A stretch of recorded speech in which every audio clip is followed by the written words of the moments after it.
Hello there, or no, but wait, I need to, let me fix my, there, what the, that's not what I'm doing. Hey there everybody, welcome to the channel. I'm the Poob Master. Is that good? I don't know why this thing's so goofy today. There we go. That should be good. Alright, I got my blanket on because I'm cold, but we're gonna raise the camera to about there. A little bit lower. Alright, there. We're all good. All set up. Let me, get this background music off. Alright. Welcome to the channel. Obviously, as you've read in the title, we are going to be trying...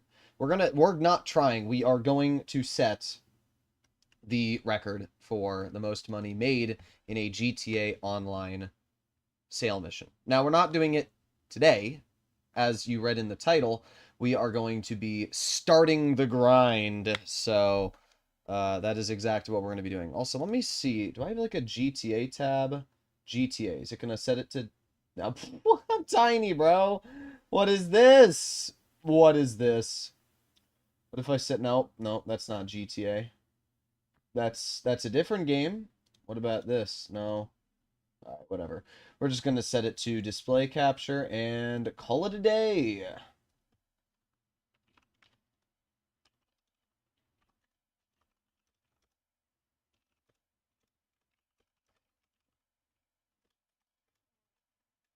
Alright, and let me pull up chats, and then we'll be all good.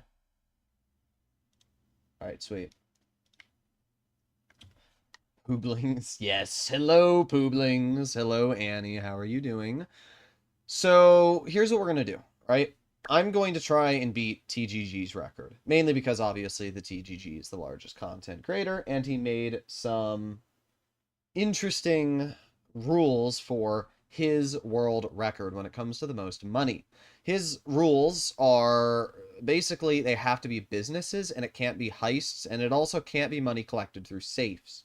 So what we're going to be doing over the next couple weeks is we're going to be filling up our special cargo warehouses.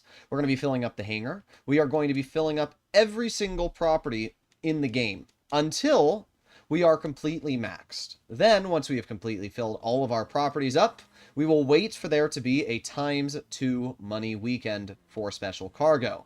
That is when we're obviously going to make the big bucks. With there being new businesses added into the game, it means that we can technically earn just that little bit more money than previously would have been able.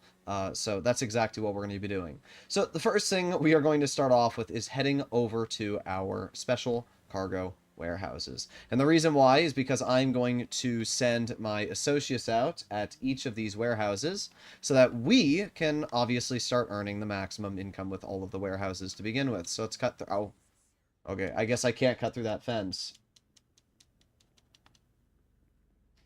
Dr. Crush Pete TGG. Well, I don't care who's the record holder. We're going to beat it, and we're going to make X amount of money. What is the record? Can somebody let me know in chat what the exact money amount is? I'll have to think of every single business we have to fill out. But you have to remember that in the latest DLC, 2 businesses have gotten buffs, and that is the weed business and the... what's the other one? Crap, cash. Counterfeit cash. My brain was drawing a blank. So, with counterfeit cash and the weed getting buffed... What the heck? Oh, the guy's just welding something there. But yeah, with weed and counterfeit cash getting buffed, it means that we can earn... Even if we did everything normally, we would already earn more money just by doing those sale missions. So let's head over here. There we are. I hate GTA this week. Yeah, because of the update.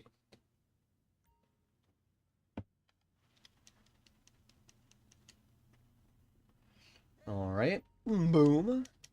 Used everything too, I believe, even vehicle cargo, but he did it before the weed. I mean, technically, if I had 4 people help me, I could do a vehicle sale very quickly. But I'm going to do it all solo because, well, I don't know. We're going to see. It'll be a long day when we do that stream. Basically, I'm going to do a... It might even be a 10+ hour stream where I sell every single business of mine. And I do it live, so nobody can accuse me of cheating or anything like that. Alright, let's head over here.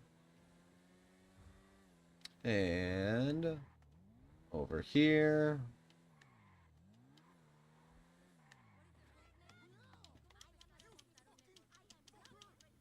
Saw that while watching my puppy. Interesting. Imagine having a puppy. No, I'm joking. I want to get a dog. I had a dog. Unfortunately, the dog passed away, as some of you may know. No game audio. It could just be a little quiet. You should be able to hear it at this volume. Just turn on my headset a little bit. There you go. Okay, 2 more warehouses, and then we are done with our special cargo, and then we can start filling up. I'm thinking the hangar. But you know what? We might do vehicle cargo. That's not a bad idea to start filling up. Because I need to get all of the top range vehicles so that we could sell every single one immediately. He made 53 million. Okay. I mean, how much money do you get? It's 6.6 million per large warehouse, if I'm not mistaken. So if you do the math there, 6.6 million per large warehouse. There's 5 large warehouses in total. Hey Alexa, what is 6.6 million times 5? 6.6 million times 5 is 33 million. 33 million. So that means I have to earn 20 million with other businesses. So we can probably earn about 2 million with the nightclub. So that's done there.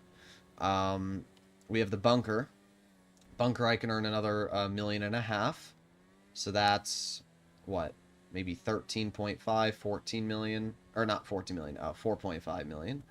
Then we can do all the motorcycle club businesses, added all of those up, probably looking at around maybe 3 million there, maybe 2 million. So do all of those, and that's probably another, we'll say $3 million. So that's like 7 million. Vehicle cargo, if I sell all the top range vehicles in a 24-hour period, that would earn me, if I sell in a public lobby, 130k a car. I think there's 12 or 10 top range, so that's like 1.3 million.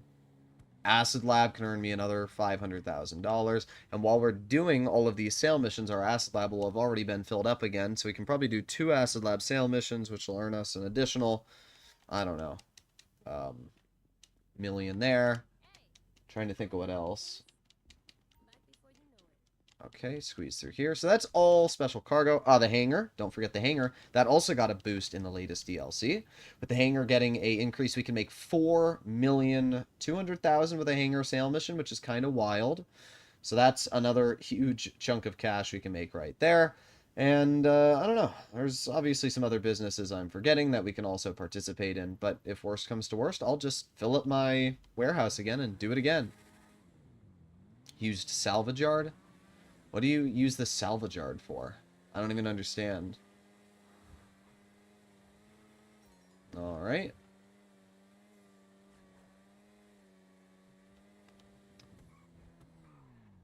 What should my fourth business be? I have nightclub, hangar, bought those during the discounts, and got a car wash and heli tours. I mean, if you don't own an agency, you should get your hands on that, because the agency is like the best business in the game. So what we're going to do today, I'm trying to think. Let's... should I fill my hangar? What do you guys think? Yeah, let's do the hangar. It's probably the easiest thing. So let's set our spawn location to hangar. Boom. Alright. Online. Find new session. Load.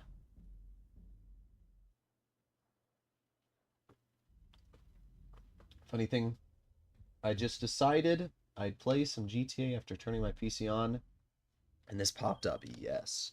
The poob. The poobning.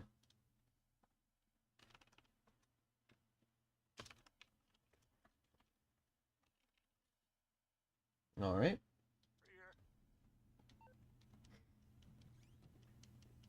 Use second character.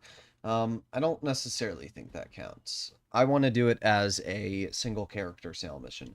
Yes, there will be people that say, I mean, technically it counts, but I know how TGG is, and if I did the character swap method, I guarantee TGG would be like, well, that didn't actually break my record because I did it all with one character, and because of that, he won't acknowledge it.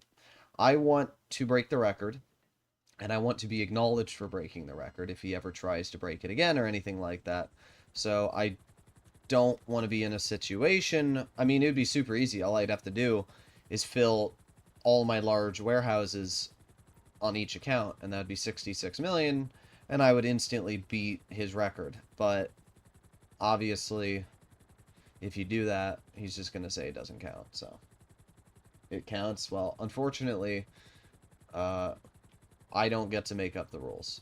I technically could make up the rules, but you have to remember that I'm a smaller content creator. I have literally like 1/15th the size of TGG's channel, or even less, and because of that, what he says is what people are going to listen to. Even if I do legitimately beat his record, even if I do... I mean, I already have a higher record in the past. In fact, I have a video on it. I think I still have the video up. It's $57 million or something like that. Somebody can go look on my channel, and you'll see I have a video titled GTA World Record Sale Mission in a solo, or not solo, but in a single character, so no character swapping. And I think I made like 57 million. And this was before he posted his video. But he decided to make his own little rules up, because most likely he didn't beat my record. And because of that, he said, oh, only counts if you do sale missions. So it kind of, you know, took it away. Alright, there you go.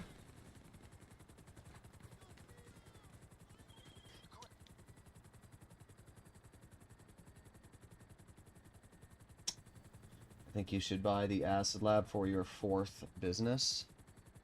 I don't really think you have to buy the Acid Lab, though. That's the thing you have to keep in mind. The Acid Lab is an entirely free property. All you have to do is the first dose missions for Dax, and you will get your hands on the Acid Lab for free. Now, you do need to upgrade it, but you get money for doing the Fooligans missions, and you have to complete the Fooligans missions, 10 of them, to actually unlock the ability to get the upgrade for the Acid Lab. So, if you do all the math, you're really not spending any money on the Acid Lab, including the upgrade, because doing the Dax missions basically pays for it. Now, the missions kind of suck and they take forever, but still, if you're a new player, it's a very, very simple business. It's not one I'd say you buy, though. If you're talking about grinding a business or buying a business, that's two different things. What business would I recommend for you to buy and spend money on? 100% hands down, it would be the agency. It just kind of does everything. You can do the Dr. Dre VIP contract. You can make your way over to security contracts. You can have passive income. You have the 20 car garage. You have so many different things that no other business really keeps up. For the world record, do they count if you fill the warehouses beforehand? Yeah. Yeah, they do.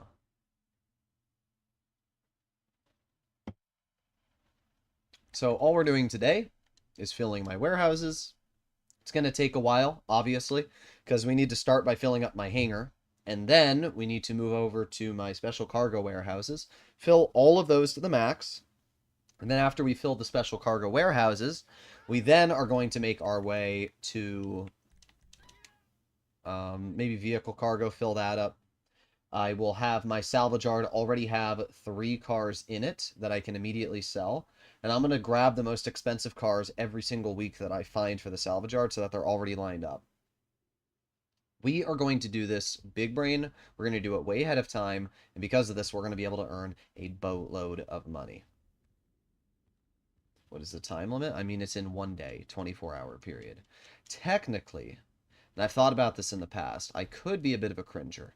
And I could sell all of my warehouses first thing in the morning. Then I could spend the next 20 hours with friends grinding my special cargo warehouses. Again, that way I can technically fill them all over.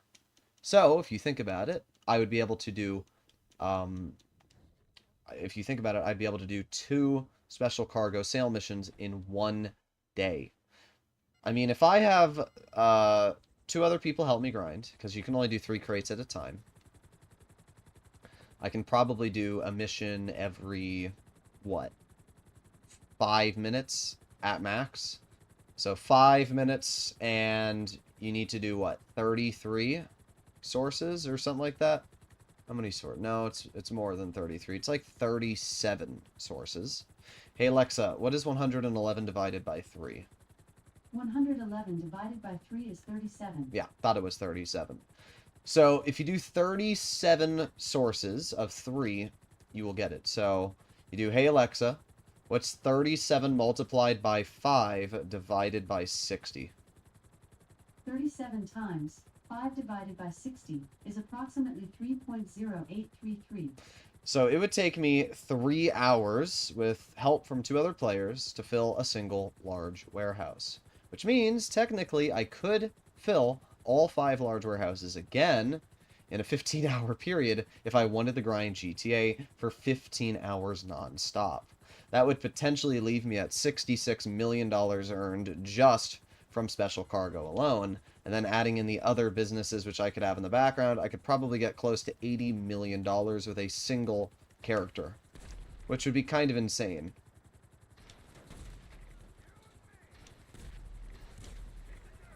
I think we should have to hit this one more time. Oh, no, one more. Oh, really? We hit this thing so many times already, bro. There you go. Alright. And off we go. Hello, Chris Porter. How's it going? I made $1.2 million on selling my motorcycle club green business and the fine art finale. Very nice. Not bad at all. Can you get GTA Plus on old gen? Nope, you cannot. You can only get it on Enhanced. If you're playing on the Legacy edition of the game, unfortunately, you are not able to get it. Speed. The Hydra is 40% off. Should I buy it or save for the Raiu? Personally, I don't really see much of a reason to get the Raiu, and I've shared my thoughts, but I'll tell you them again, right? Watch this. I can go into SecuroServe right now, CEO abilities. See this? It says Ghost Organization. Activating Ghost Organization will hide me, and it doesn't let me do it because I'm not in a public lobby. I'm in an invite-only lobby. But if you're in a lobby with more than just yourself, the game will allow you to use off the radar once every 15 minutes or so, maybe 12 minutes. Going off the radar will make you completely invisible for 3 minutes to every single player on the map. And not only that, but if you need any more time, you can also call Lester for an additional minute. So in total, you can go off the radar for 4 minutes. The question you have to ask yourself is, well, would you rather use the Raiu or the Hydra at that point? Well, what advantage does the Raiu have apart from stealth mode? None. I mean, it's a little faster, but it's definitely not more maneuverable than the Hydra. They have different flight patterns, which different people are going to be more skilled at. And because of that, judging that the Hydra is 1.8 million this week, and the F-160 Raiu is sitting at a whopping, what, 7 million? And even if you do have the trade price, you had to have purchased the Avenger and purchased the terminal center inside the Avenger so that you could then complete an hour's worth of missions just to get a $1 million trade price. In other words, I don't really see much of a reason to get the Raiu when the Hydra exists right now. It's so much cheaper. Put that money towards something else, save up for an Oppressor Mark II, and get a Hydra. Then you'll have a jet and one of the best modes of transportation in the game. Better yet, don't buy an Oppressor. Buy a Hydra, buy a Sparrow, and then you basically have the best of both worlds. You have the cheaper Oppressor, which is the Sparrow. You have the cheaper Raiu, which is the Hydra. Both of them are going to get the job done. In fact, the Sparrow is faster than the Oppressor in most situations you're going to use it in. So those two aircraft are kind of just better, cheaper versions because you're not spending as much money. And if you want a really good dogfighter and you want the ability to deal with Raius without breaking a sweat, then get your hands on something like the Rogue, which guess what, is also 40% off this week, sitting at like $700,000. And that as well is another great aircraft that you can purchase. You can buy all three of those aircraft I just mentioned, and you'll still have only probably spent around $5 million, which is a hell of a lot cheaper than the $7 million it costs to get your hands on an F-160 Raiu. So that's really as simple as it is. Still think it's funny. The car wash DLC, nobody used it. They made sure we would use the car wash somehow. Well, the problem is... Sorry, I just had to take a sip there. The problem is with the car wash is it's the same issue with the bail office. Now, purchasing the properties themselves are very important because the car wash gives you a 35% bonus to the counterfeit cash factory. The smoke on the water gives you a 35% bonus to the weed business. And... oh, sorry. Kind of dying there. Higgins Helicopter Tours gives you a 10% bonus to the hangar. So when you add those three things together, they're great. I mean, that's 80% bonuses across all when it comes to how much money you can make. However, the actual income itself of the properties are kind of lame. You're only making $35,000 with a single money laundering mission. And I think that's a bit of a bummer because you're not really making any money. It's a shame when Rockstar adds these businesses and then you don't really make much money from the missions themselves. I mean, the car wash earns very good passive income. $30,000 every 48 minutes is fantastic. And when you pair that with the fact that you can also make money with all of these other bonuses, it's not bad at all. It's definitely a worthwhile purchase and something that you need to get your hands on. But at the same time, you have to weigh your options. So it is something that's really important. Alright, there you go. Speed. Is the 35% bonus production speed or stock value? It is the amount of money each sale mission is worth. So let's say, for example, the weed business would have previously sold for $310,000 to Los Santos when maxed. Now, it sells for $425,000. So that's basically what it did. It increased how much money the product itself is worth inside of the weed and counterfeit cash. Should be 70k mission base. I think that it should be... Let me see. Yeah, I agree. 70k mission base would be fine. Because you could earn close to $900,000 an hour with it. Nobody would do that, though. But the point being, if at least Rockstar had done that, it wouldn't have been an awful way to earn money. $35,000 a mission. Let's say it takes you 5 minutes to do the average mission and start up the next one, right? So 5 minutes That means that if you do 60 divided by 5, what is that? 5 times 10, so it's 12. So you can make $35,000. Hey Alexa, what is 35,000 multiplied by 12? 35,000 It's probably times like 5 is 5-ish. 420,000. Oh, that's it. So right now, if you're taking 5 minutes emission with the car wash, and you're earning $35,000 a completion, you are making in total $400,000 an hour. That is pretty awful. Hell, the Cluckenbell Farm Raid, a free way to earn money that all you have to do is go to the location, pays you $500,000 for about 40 minutes of work. So the point being, it's not a good way to earn money. Why does Rockstar release businesses that literally can't earn money on the aggro point? Now, I get it. Rockstar's saying you're going to earn your money passively, and you're going to earn money by having other businesses, and these are just fronts to launder the money. And I get it. But let's say you're a new player, and you don't have property to earn you passive income in the wall safe, and you don't own a lot of these other businesses to make a lot of extra money either. If you're in that situation, then it's not necessarily good for you. So you always got to weigh your options. I probably will make a video, though, pretty soon. In fact, let me write it down now. Let me go to my notepad, and I'll write it. Why you need to buy the car wash. I need to write that down because that will be very, very helpful. Okay. Let me close this. If the heat is max, does the bonus work? I don't know what you mean by the bonus. If the heat bar is maxed out at the car wash, you simply do not make money with the car wash until the heat bar goes back down. You will not make passive income, and I'm not sure how the money works when it comes to earned money. I think it's just on hold and you're not actually able to grab it until the heat bar goes down. So in general, that means you should obviously want your heat bar to go down. What does it mean when you are in a public lobby and everyone leaves at the same time? It usually means that you've had some sort of connection error and the game desynced you from the rest of the lobby, and when trying to reconnect, you were disconnected from every other player. So it's not that you are the only person that, didn't get kicked from the lobby. In fact, it's the other way around. You are the only person that had a connection error and desynced, and the game couldn't reconnect you back to that lobby for whatever reason. So because of that, it put you in your own little public lobby. It's kind of like buffering.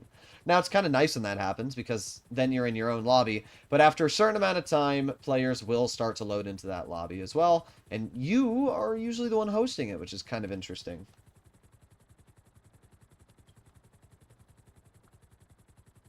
How long will I stream for? No clue. I have no clue at all. All right. Here we go. Got a little bitty dirt trail over there. Oh, wait. Oh, no. La Mesa's a good mission. Yeah, I wasn't even paying attention. Just do a security contract at that rate? You mean security contracts for what? The agency? Yeah, I agree. Security contracts for the agency pay around $50,000 to $65,000 once you start doing them a lot, and that means that you're earning a lot more money with security contracts. All right. Let's see. Is that the the generator is right there. All right. Turn my helicopter this way. Because I'm playing on PC, I'm going to be a lot more effective at grinding and everything else. So we go over here and hop back into our helicopter. What am I sipping on? What do you think I'm sipping on? I'm expecting some good business bonuses next week, maybe double money on Cluckenbell or auto shop contracts. We have not gotten double or triple money on auto shop contracts in a very long time. It's kind of a bummer. I remember when we did have triple money on auto shop contracts, and it was kind of insane. We were making over 900, well, not over. There was always a cut for Sesenta and KDJ, but in general, you are making, like, what? 800 something thousand dollars for a single union depository, which is absolutely wild when you think about it. What if Mr. Faber was on times 4 money? Would you do it? It is on times 4 money, and there's a reason why I'm not doing it. It's not good. It's not the worst thing ever. If you have GTA Plus, you can still earn like $1 million an hour.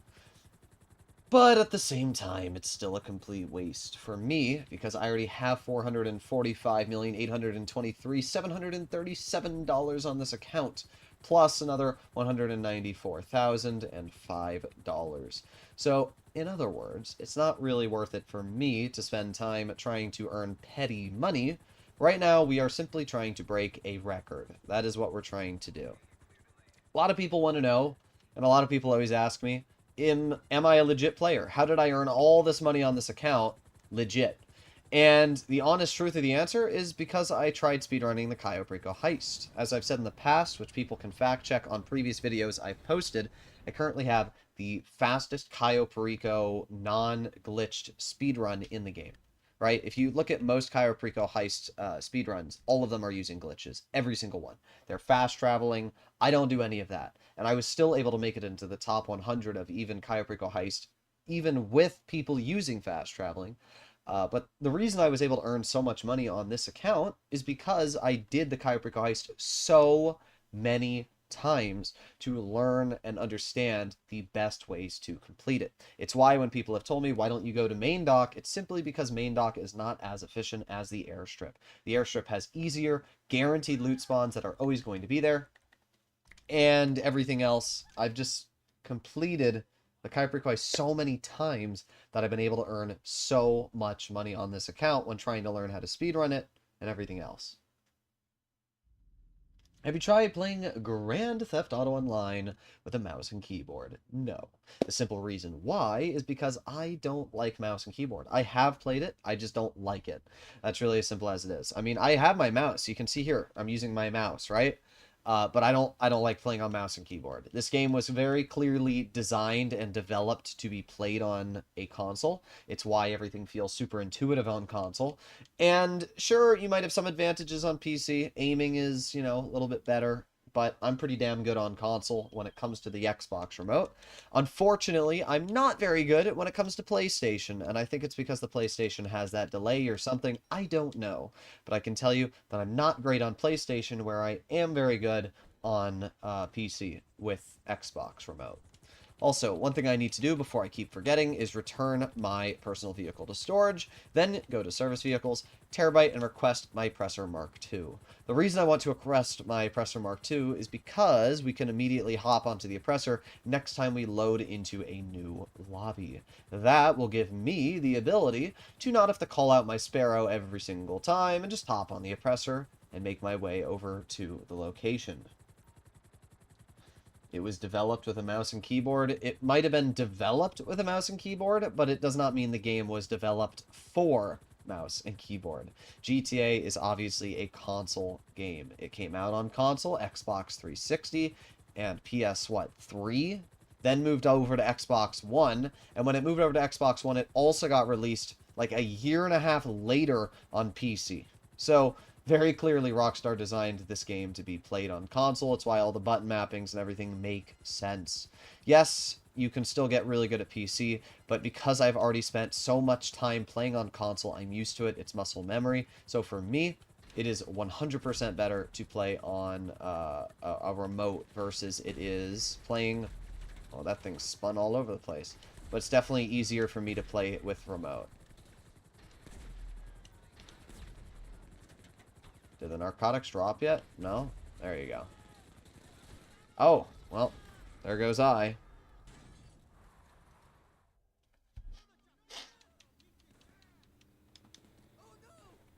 Well, I guess I can call the buzzard out.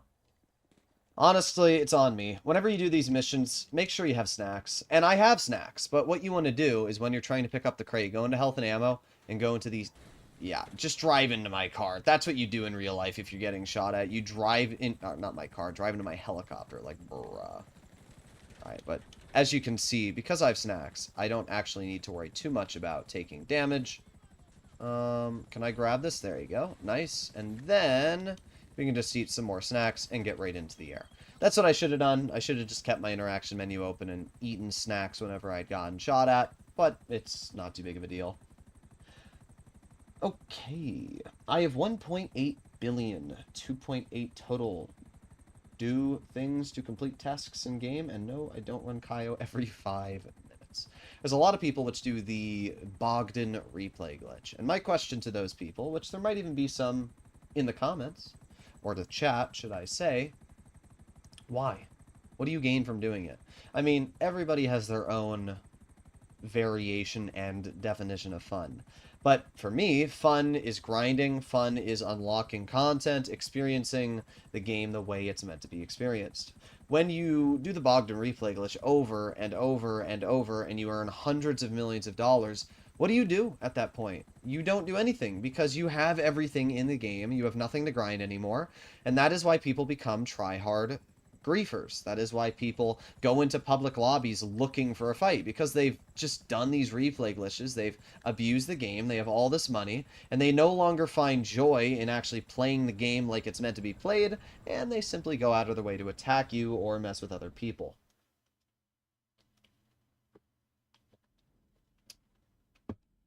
KU used to be too good when it had no cooldown. Pretty sure it had a 48-minute cooldown, but it was a pretty meaningless cooldown for the most part. 50 of 1 gives you a 75% bonus. Yeah, it's either 70% or 75. I never know which of the two it is, but it's a big bonus either way.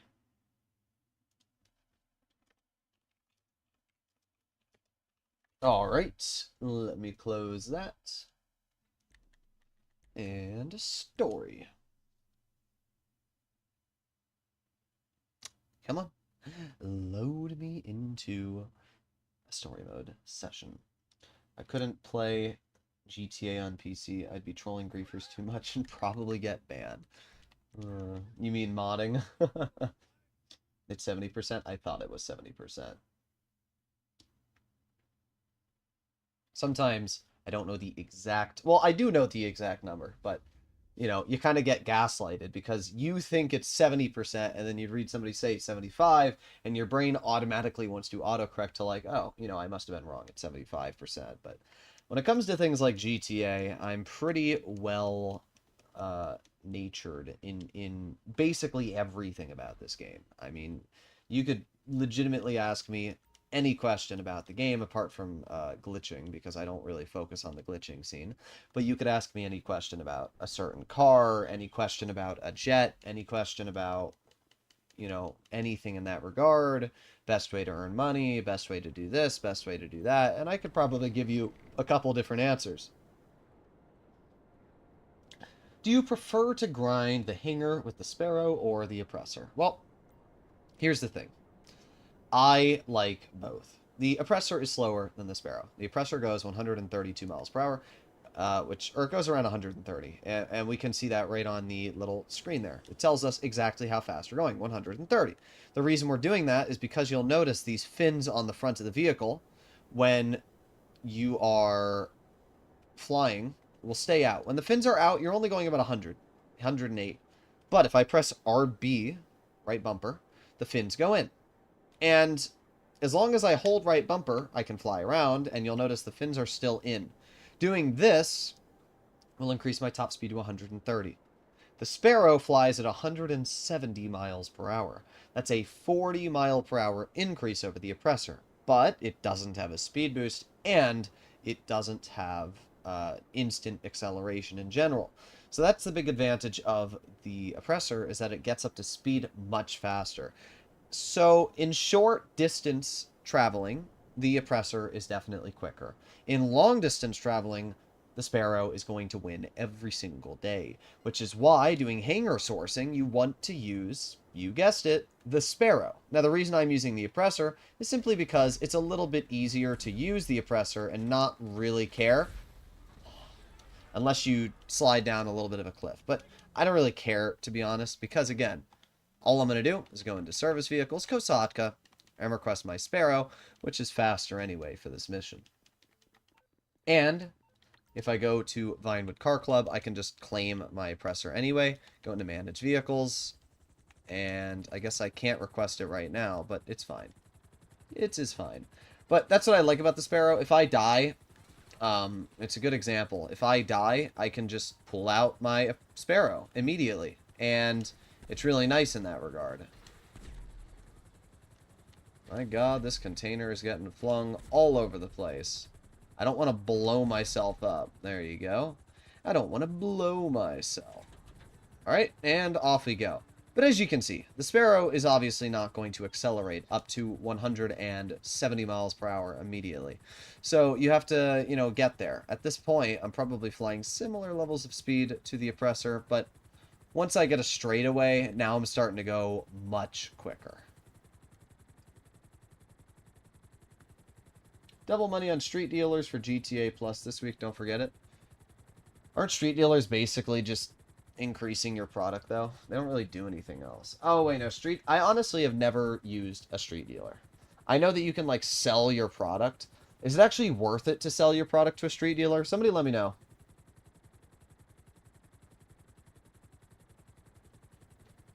Here's my question for you.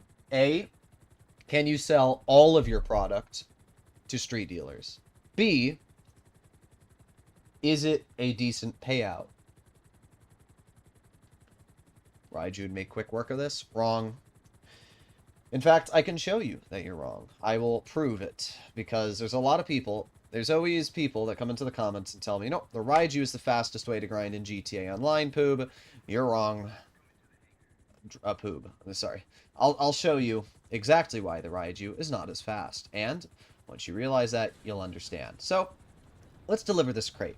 And while we're doing that, let me pull up Live Split. So we type in Live Split. This is a speedrunning tool that allows you to track exactly how fast you are doing things. Let's go to the main menu, and then we're going to go back into GTA Online. Let me grab this and put that right there. All right, put that here. All right, so what we're going to do is we are going to do a mission. And when we get the exact same mission 2 times, the second time I will count it. So you'll see. Some of them pay more for specific ones, and you can only sell a certain amount. It's not that bad, but I'd rather just sell. Yeah, it's kind of weird. I've never really used street dealers. The high demand ones they request are worth for a quick 10-second stop to make 20-30K, I guess, but it's not that much. If you don't use the Raiu a lot, you're not going to be as fast as someone who knows how to grind with it. Grinding with the Raiu, it doesn't really matter how fast you are. All I'm doing is taking out a target, grabbing a crate, and bringing it back to the warehouse. It's not like this is rocket science. If you were referring to PvP, then maybe, but I'd also argue that I'm actually fairly good when it comes to PvP, especially when it comes to dogfighting in aircraft. So, here we're gonna go. First things first, we need to access the computer. We're going to go to source, and we are going to do narcotics. The moment that we load into, well, the moment I see the mission, go to Richmond. Okay, so we'll remember this mission. What we need to do is we need to go over here, land our Raiu, grab the crate, and fly back. That's as simple as it is, okay? So, let's start the timer right now. First things first, I need to go to Manage Vehicles, and I need to scroll until I see my Raiu. That only took like a couple seconds anyway. Now, the game is going to be spawning my Raiu, and we need to head over to it. There is no way to get here faster than simply running to it. That truck that spawns over there is too far away for me to get there. It's just quicker to run over to this aircraft. Now, technically, I could have called out my Sparrow and flown it here, but I also don't think doing that would be quicker. So, we're going to hop into our Raiu. Now, you could have said, oh, but Poob, why don't you pull the Raiu out before you start up the mission? Well, because of that, I have to start the timer when I pull the Raiu out, go back into the hangar, to start up the mission, because that also counts as time used. So let's turn it in the jet mode, and let's fly over to Richmond. Alright, we're at 50 seconds on the clock. Just to get my Raiu into the air, we're at 50 seconds. And the thing is, I can't keep the Raiu spawned. The reason why I'm counting the spawning time is because every single time I'm loading into a new lobby, which is going to despawn my Raiu. It's not a personal vehicle which is going to constantly spawn outside my hangar like my Oppressor will. So because of that, it is going to take me 50 seconds every single time I want to get out the Raiu. So now what we're going to do, and we are going to go right here, and let's head over to this. All right, so let's head over to Richmond, and we are landing right at this area here. So let's very quickly destroy the generator. Kind of forgot about that. Let's head over here, and oh, I can't see you. 1 second. All right, generator is right there, so let's lower our Raiu. There you go. Generator destroyed. Let's fly it over here. Let's land it really quickly. Perfect. And hop out of it. You got to be careful when you land the Raiu, because if you haven't fully shut off the engine, your character kind of like jumps out, and you don't really want that. So that's good. That was a pretty quick landing, pretty quick destruction of the generator. Sure, I probably could have been 10 seconds faster, but 10 seconds isn't that big of a deal, and it's not going to make a huge difference in the actual grinding routine. So now we get our Raiu back into the air. Here we go. Put it into jet mode, and straight up, off we go. Alright, so now we head back over to the hangar. We are at 2 minutes and 20 seconds on the clock. If you're grinding with the Raiu, it's just flat out and you're using it in between missions. It's really not true, though, because I am going to be grinding by loading into a new lobby. Every single time I do that, if you're telling me I should use the Raiu, then this is the method I'd have to use. So, here we go.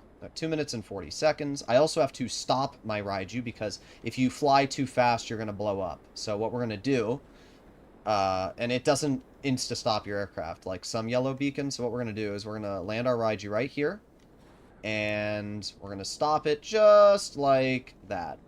Done. 3 minutes in total. That is how long it took me to do a source with the Raiu. If everything I say you are saying is not true, am I insane or crazy? I don't know how you expect me to grind the hangar. You told me. Your comment was, let me read you exactly what you said. You said, all right, let me pull it up so everybody can see it. You said, Raiu would make quick work of this. Right here. Right there, okay? I am using the Raiu how any person that is grinding the hangar would use the Raiu, right? I'm not grinding different methods. I'm grinding the hangar only. And that is what you obviously knew. So if you type that I'm grinding the hangar only, then this is the only way that you can source with the Raiu. The only other option I have is when I load into a new lobby, I'm going to run down the stairs, hop into my Raiu, bring it outside of my hangar door, then run back inside, run back up the stairs, start the mission. When it spawns me outside, hop into the Raiu, and then fly it to the location. But if you think that's any faster than the 50 seconds it took me to call out the Raiu and hop into it, I think you're mistaken, and I'll showcase that in just a moment. I will time myself on exactly how long it takes me to get the Raiu out of the hangar, get back in it, take it off, and fly it away. You told me I was wrong that KO had a 5-minute cooldown at one point. I said that KO had a cooldown. You said KO had no cooldown. You're contradicting yourself, my dude.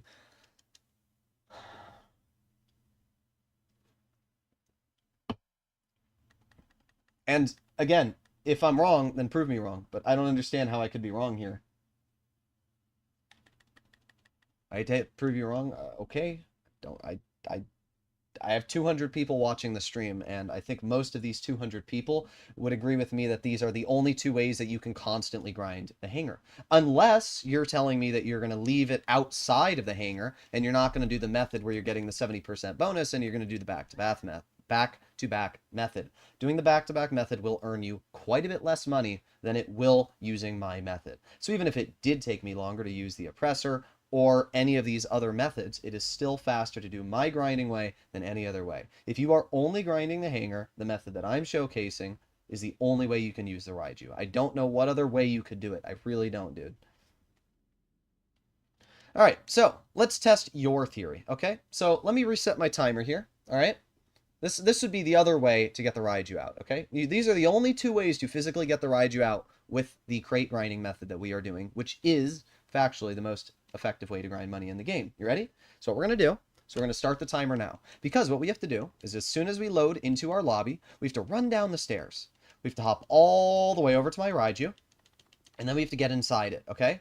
Once we get inside the Raiu, to give our character a moment, just one moment, all right? And we're in the Raiu. Now it's going to spawn it outside. And now what I have to do is I have to bring my Raiu over to the hangar door. So let's head over here.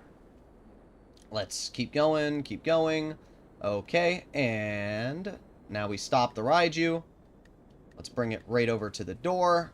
That's fine like that, and it'll level out. Let's hop out of the Raiu. We're at 40 seconds right now, even if I had been a little bit faster there. All right, there you go. So we've already taken now longer just to get my Raiu into this location than it would have with my other method, just calling it in as soon as we leave the hangar. Now what we have to do is we have to go up to the job board, start up the mission, and then it's going to spawn us outside of the hangar with our Raiu outside of it. So let's keep going. Minute and 6 seconds. Minute. Oh, sorry, I missed the stairs. There you go. Keep going, keep going, keep going. And now we're up here. Let's hop onto the seat. Okay. Minute and 20 seconds. All right. Source. Narcotics. Land. And now we have to run to our Raiu. We have to wait for our character to climb inside of it. And now our character is going to get in here. Okay. We're still not off. Still hasn't started. Boom. It took me 1 minute, 40 seconds to do that method. The way that I got the Raiu out was by far the quickest way. The way that I showcased, going into your interaction menu, manage vehicles, and calling out the Raiu is by far the fastest way to do it. And this isn't a matter of opinion, it's fact. There's no other way you can do this method where you load into a main menu and then go back into a invite-only lobby, which removes the cooldown to grind. So, don't get me wrong, the Raiu's great. It really is. But there's a lot of people that sit and try to act like it's the best way to grind in the game, and it's not, because it takes time to get the Raiu out. And if you're doing something like the hangar, and you have to do specific methods to earn the most money possible with the hangar, using the Raiu is not going to be the most effective way to grind money. It's just a fact. And I'll showcase how much faster we can do it with the Oppressor and the Sparrow when we get that Richmond mission again. First thing we have to do, though, in this one is find where the crate is. Oh, I see it. It's right over here. Let's do something sus. Let's nosedive into the crate. Yeah, it worked. It's really funny. Well, like, there's always people which tell me, oh, you're wrong, Poob. You're doing this wrong. You're doing this wrong. I don't understand. Can somebody correct me in chat? Please, if I'm wrong. I don't understand how there's any other way you can spawn the Raiu with the crate source grinding we are doing. The way the grinding works is we are getting 50 of one type of crate. And what that means is that we have to load into a new lobby from main menu to remove the cooldown. That's as simple as it is. The only way to remove that cooldown is by loading into a new lobby from main menu. And because of that, it is always going to despawn it. I will admit the Sparrow is faster for a single mission. It's when you're doing tons of grinding at once that the Raiu starts to win out. Maybe. But notice how that's not what we were talking about here. You said the Raiu will be faster for this. And then when I said you're wrong, you criticized me and said that I'm incorrect and that I'm inexperienced with the Raiu. I'm not here to obviously make enemies. I'm not here to call people out. But you can't say something and then tell me, oh, you're wrong. A lot of people think that the Raiu is more effective than it really is. And that's the simple fact. Quit to main menu. I'm just wondering, I tried to do the taxi AFK earlier, and it didn't work. It has been patched. If you play on PC, all you have to do is download something like OP Auto Clicker. It's free, takes 5 seconds, and if you set it up in like 2 seconds to automatically click, it will just keep you in a new lobby. It'll keep you in a public lobby. That's what I do. I think it's called OP Auto Clicker. I don't know. Yeah, right there. OP Auto Clicker. That's exactly what you need. I don't want to poop on the Sparrow. Sparrow is goated. When we get the... I think the mission was Richmond. Let me see exactly how much time it took me to do it. I have the timer right here. There, 3 minutes, 1 second. Okay? So, it should take me 3 minutes, 1 second to do this. And I'm not saying that the Raiu isn't a good way to grind. Certain businesses, it might be faster.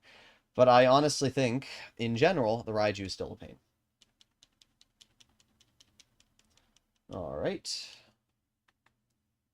What's the world record we are going for? We are going for the fastest... Are or not the fastest, the most money. Also, let me reset that timer. We are going for the most money earned in one day. But as it says, the grind begins. So we are simply filling up our warehouses right now. Elborough Heights, I think that's the one we don't want. Yes, indeed. And while we're here, let me go to Service Vehicles, Terabyte, and request my Oppressor Mark II. That way, once our Oppressor spawns, we can load into a new lobby, and then it'll spawn right outside the hangar. I've been grinding KO and Dr. Dre and made 7 million today. What's the best dogfighter plane? Personally, I think the best dogfighting plane is the Rogue.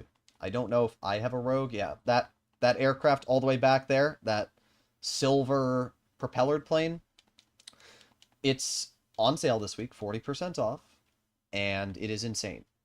I'm not the only one that thinks this. There's many people I know, including very, very skilled, super skilled players that even make me look bad when it comes to PvP, and they will also agree the Rogue is insane. The maneuverability, the explosive machine gun, the flares, the everything it has is amazing. The only advantage the Raiu has over the Rogue is the element of surprise, but it's really not that big element of a surprise when in return you can just go off the radar with the Rogue as well.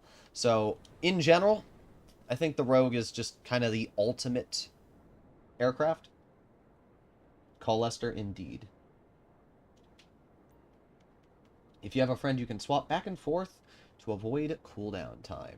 Well, technically, if you play very smart, there's a method to grinding crates that is completely overpowered.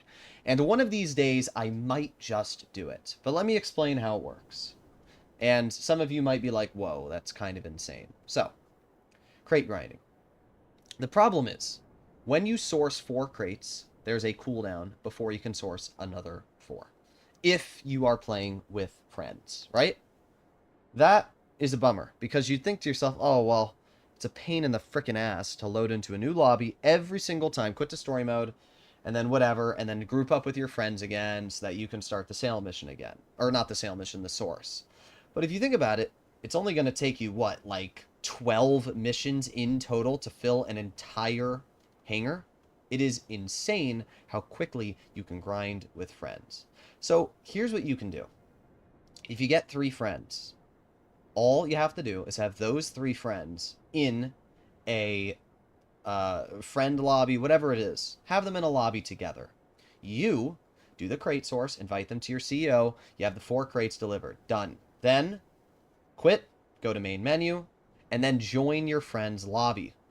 Once you do that, you can go back into online, and you'll be in the friend's lobby without the cooldown. So you can completely eliminate the cooldown while sourcing 4 crates at a time. Each crate that you are sourcing is going to be worth like $60,000 or something, technically. If you, well, it's what, 4.2 million? Hey Alexa, what is 4.2 divided by 50? 4.2 divided by 50 is 0.084. 84. So $84,000 a crate is how much it's worth. So if you do the math, can we get this? Okay. Oh, come on, give me the crate. Ooh, either way, $84,000 a crate. So if you have 4 people helping you, that's $320,000 in 5 minutes of work. Every 5 minutes, $320,000. Think about that. Every 5 minutes, $320,000. That means if you can do 10 of those sources in less than 5 minutes, you're earning over $3 million an hour. It is by far the fastest way to earn money. The problem is you need to have those 3 friends also be willing to help you, which means that they're not going to earn any money. But it is an insane way to earn income. Literally, you can earn over $3 million an hour. Think about it.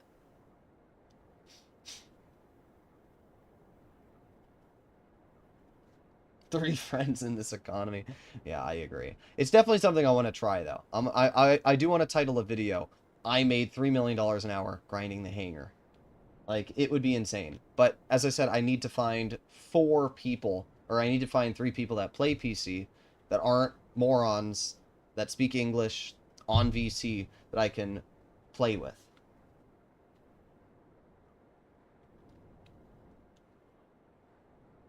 Alright, here we go. What missions can I grind with the Iron Mule? Well, there's only a few missions. The first mission that you can grind with the Iron Mule is the nightclub. You can also use it for certain hangar sale missions. I wouldn't recommend it for the semi-truck one because that's a super easy single vehicle, point A, point B. But you can use it for the smaller vehicles, bring it over to the city, and then drop the vehicle off and hop in. You can also use the Iron Mule for bunker sale missions, just not the semi-trucks. Hello, Sile. Oh, I was reading chat instead of looking where I was flying. Am I on PC? Indeed. No, they can earn if you put a 1 million on one of your friends' head. A 1 million, I don't even know what that means, I'll be honest. The nice thing is, at least your friends will earn some money when it comes to being part of a CO. Isn't it like $50,000 every 48 minutes or something like that, being part of a CO? It's actually quite a bit of money. Oh, wait, I keep forgetting. Online, go to main menu. So we're going to keep going until hopefully we get the Richmond mission. Once we get Richmond, I will be able to see how long it takes us to do the source with the Sparrow. And we'll compare that to the Raiu. But obviously, we have to get Richmond again.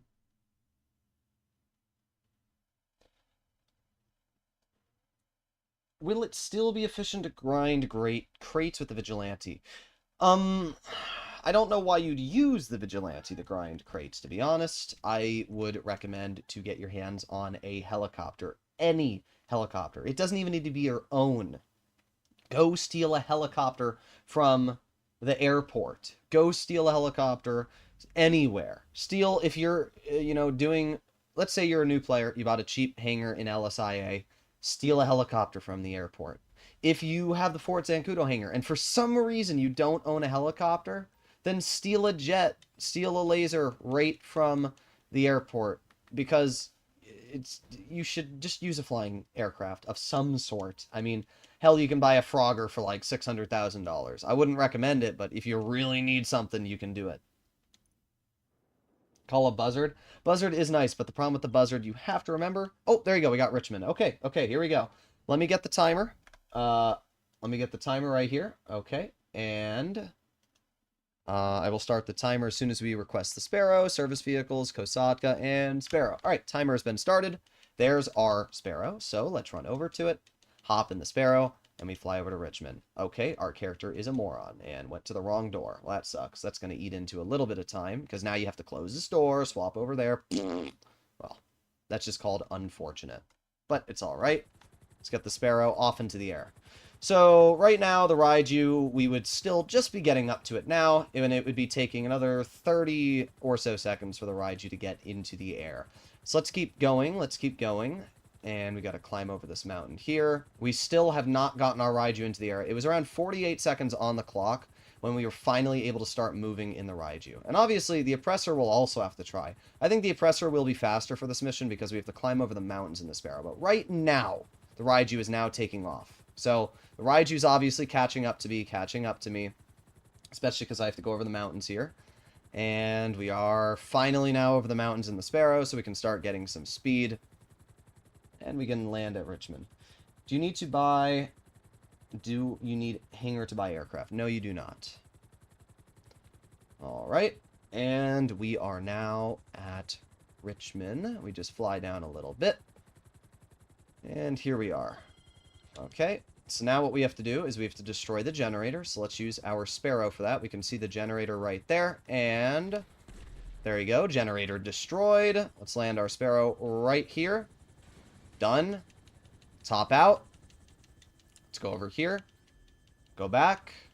Hop into the Sparrow. This time we got into the correct door. You can see how much faster it is. We probably could have saved about 10 to 15 seconds if we gotten into the correct door. And now we start flying back to the hangar. So we got back to the hangar in the Raiu at around, what was it, a minute? No, it was 3 minutes, 1 second on the clock. So we'll see how long it takes me with the Sparrow versus the Raiu, and then we'll also compare it to the Oppressor. As I said, I think it'll be pretty dang close with the Sparrow versus the Raiu. But again, the Sparrow is literally a third the price. Not even, it's a fourth the price. F-160 or Sparrow for non-enhanced, GTA 5 for grinding? Well, you're finding out right now. If we make it back to the hangar in less than 3 minutes, then the Sparrow is not only quicker, but just easier in general to use than the Raiu. We are at 2 minutes 30 seconds right now, and I hate to tell you, I think the Sparrow is going to win. And not only that, we got into the wrong door. We would have saved like 10 seconds if my character had walked into the right door. And all we have to do is land on to the yellow circle. And just like that, done. Timer finished. 2 minutes 45 seconds. It was 15 seconds faster to use the Sparrow, even with me entering the wrong door, than it was the Raiu. And there you have it. There's the answer. So yes, using the Raiu, it's great. But it's not as fast as the Sparrow. It's just not. The amount of time it takes to spawn the Sparrow, or the amount of time it takes to spawn the Raiu, get into it, get it into the air, land it, get back into it, get it back into the air, takes too much time versus simply calling the Sparrow right next to you and being able to make it over to where you need to go. I'm interested to see whether the Oppressor or the Raiu will be faster. It'd have also same time with the Raiu if you kill the generator faster. True. But I don't like landing really hard with the Raiu just because sometimes, as I said, it can bug out a little bit. But either way, I could have saved time on both. The Raiu was still slower. And, again, now we're going to try it with the Oppressor as well. So, quit to main menu.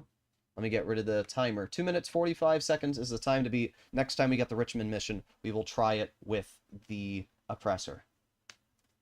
Single mission will be quicker with the Sparrow, indeed.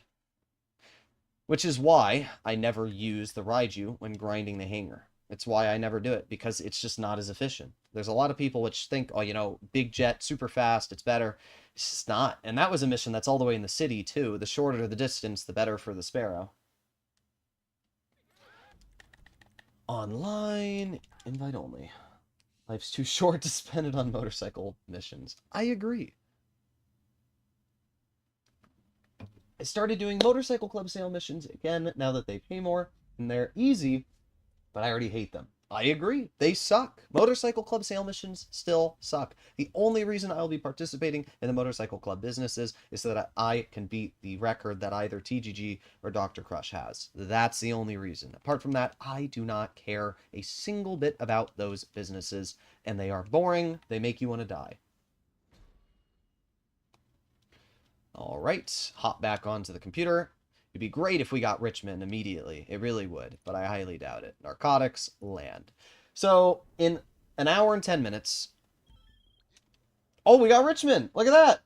All right, well, here we go. We get to figure out exactly how fast. So, the Oppressor... the Oppressor has to be 2 minutes 45 seconds. So, I guess we'll just start the timer now and run over to our Oppressor.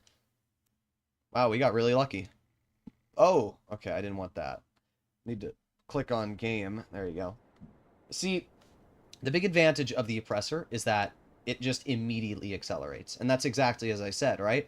I'm already almost over the mountain at 20 seconds on the clock, where the even the Sparrow was not nearly this far ahead. So it's just a big advantage for the Oppressor due to that acceleration. It's just so much quicker in that regard.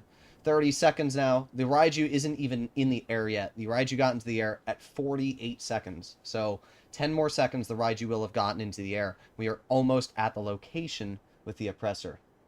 Our special crate assistants have returned. Yeah, you're right. After this mission, we'll go do another quick source with our special cargo assistance. So right now the Raiu is now taking off, speeding towards our Oppressor.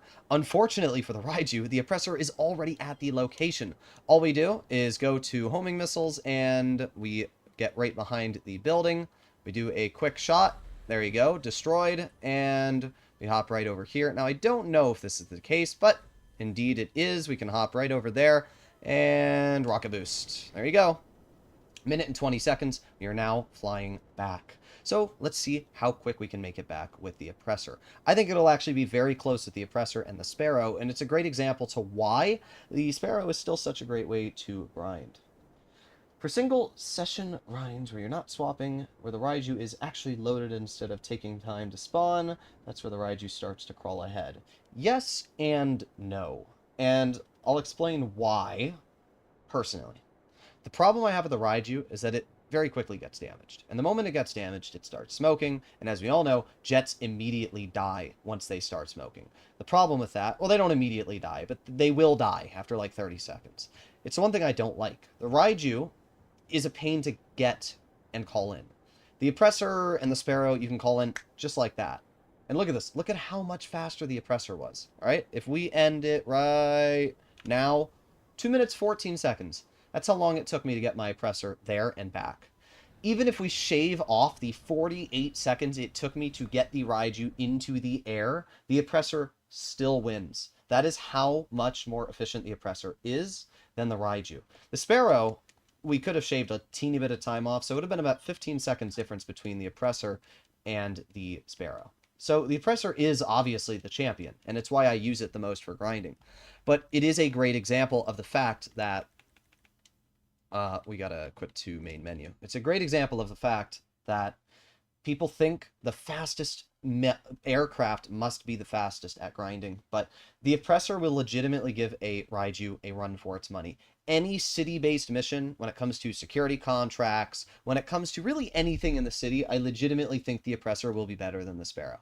And if you have $7 to $8 million to spend on the Oppressor or the Raiu, and you're thinking, Poob, what should I spend that money on? Spend it on the Oppressor.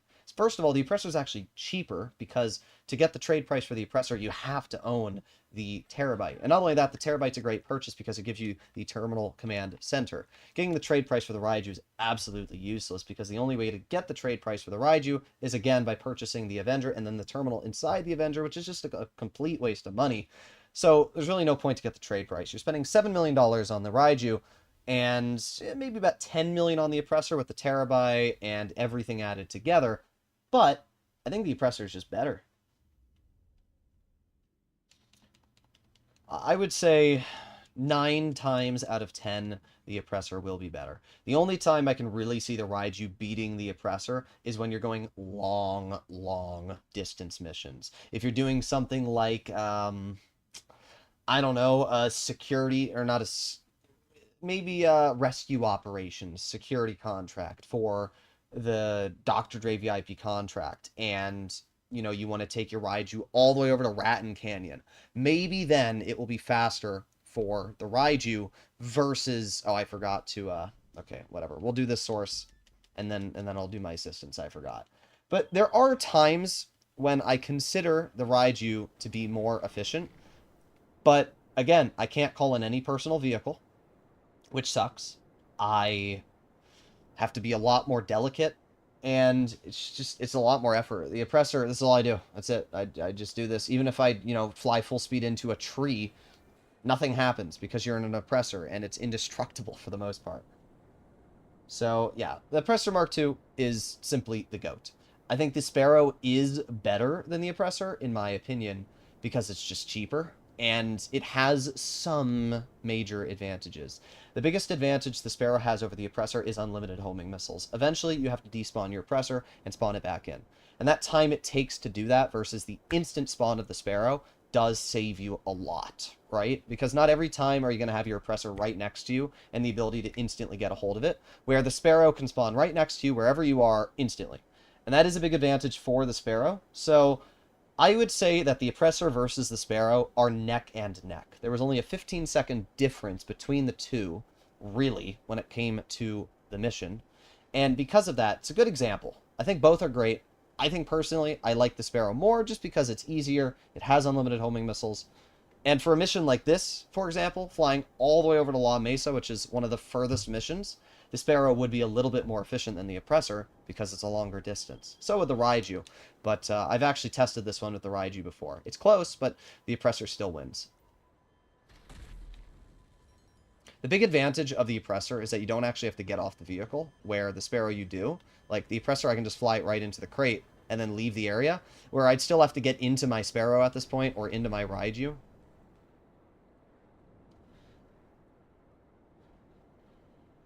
flares on Sparrow are better too. They are, but that's only if you're in a public lobby. And let's be honest, if you're trying to PvP in a public lobby with a Sparrow, you might as well stop.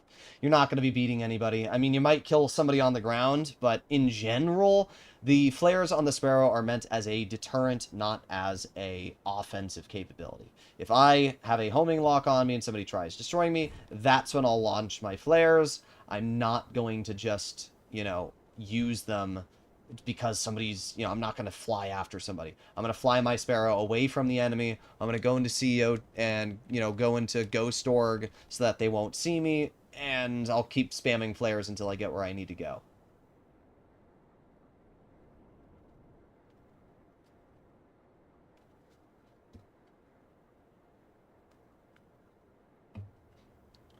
I'm dying. I have 2 Mark II. One in my Terabyte, one in my agency, just for the Dr. Dre missions. Indeed, not a bad idea. Yeah, the thing that I always try to remind people is that on this channel, we're not just basing opinions off of opinions, right? Common sense would dictate, the Raiju's the best for every single mission because it's the fastest. And it's funny because I've made multiple videos telling people, don't buy the Raiju. I have a video on my channel which is literally titled "Don't buy the Raiju if you're a beginner," because it's just a waste. I don't really see what the Raiju excels at. It's good, right? It's like a jack of all trades. It's fast, it's got an explosive MG, it's got missiles, and it can hover. Those are really the main capabilities of the Raiju. And while those are all great, the problem is it doesn't really excel at anything. For example, the Rogue is an excellent dogfighter, and the Rogue will absolutely trash on anything. Actually, we don't need to load into a new lobby. The Rogue will absolutely trash on anything in the skies. So because of that, the Rogue doesn't have a hover mode, but it gains the advantage of having everything else. And it has flares, right? The Raiju doesn't have flares, so you sacrifice with the Raiju. The thing that I always ask people is, what specifically does the Raiju give you that you can't get better in a different aircraft? If you want dogfighting, go for a Starling, go for a Rogue. They're going to win. You have flares, you have missiles, you have an explosive MG, you have way more. And the maneuverability on this aircraft is absolutely insane. Even a B-11 Strike Force will defeat many pilots in a Rogue. I am 100% confident that any person who thinks they can beat me in a Rogue, I'll pull out a B-11 Strike Force and it'll smash it. The reason why is because the B-11 Strike Force flies really slow. You might think to yourself, wait, what? How does that make any sense, Poob? The thing is, because the B-11 Strike Force is so slow, when you're flying low to the ground, it's able to maneuver really quickly. It's the same thing for the Rogue. You'll notice flying the Rogue at low ground, it doesn't actually fly very fast. If you look at the speedometer, it says we're going like 140. Now, that's not accurate, but you'll notice if we go higher into the sky, that speedo, look at that. Look at how much faster we're going when we actually get into the air. It went from 140 to like 200 something. The thing about the Rogue is that because it has bombs, just like the B-11 Strike Force, when you fly it low to the ground, it slows down massively. Look at the speed. This is a huge advantage over something like the Raiju because it can turn on a dime. And when the Raiju tries to dogfight you, you just outmaneuver it, you get behind it, you hit it with the explosive MG, and it's out. It can't counter it. And that's where the B-11 Strike Force and the Rogue really have the upper hand on any Raiju pilot. And the only way a Raiju pilot is really going to take you out is if they catch you off guard with stealth mode. That's it. But that really isn't even fair, because I could go into, off the radar and do the same thing if I wanted to randomly attack someone. So that's really as simple as it gets. But it's why I absolutely glaze the hell out of the Rogue. It's insane. It really is. And as I said, it has crazy levels of durability, too. Way more than the Raiju. It can survive upwards of 3 homing missiles. It's also a 2-seater. It's kind of insane what this aircraft is. What handling do I have on the Rogue? I have the highest handling upgrade. There's people that always complain to me that, oh, the Rogue, I hate it because it doesn't handle well. And my response is always, then put a less handling upgrade on it. But apart from that, that's as simple as it is. I'm so bad in fighting, especially with the Hunter or B-11. The FH-1 Hunter is also really nice, to be honest.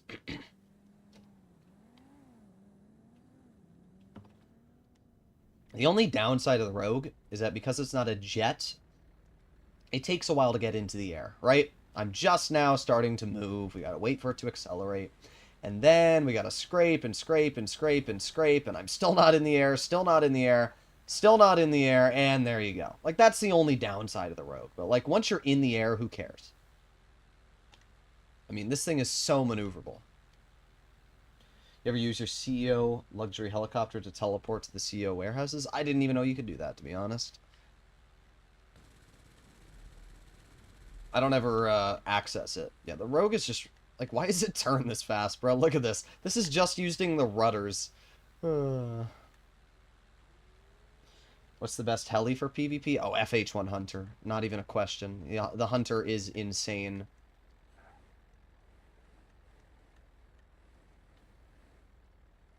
Look at that. Perfect parking job. Couldn't have done it better if you'd asked me to. It actually was a surprisingly good parking job.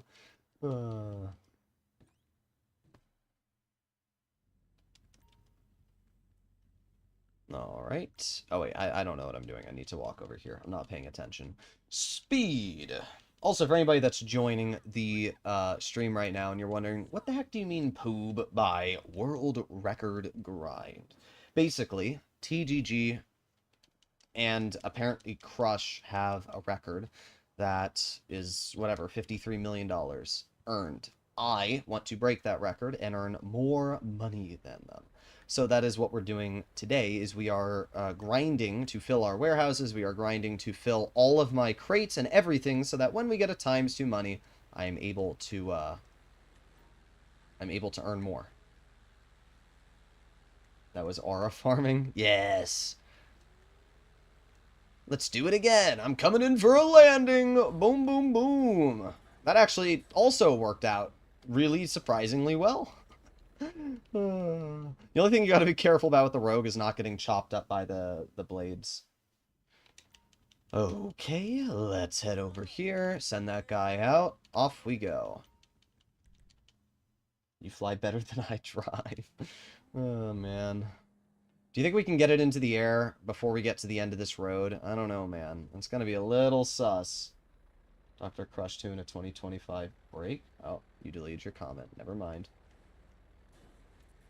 Alright, and now we can... This should be enough distance. Let's not touch the throttle, and then give it some boost. Into the air, into the air.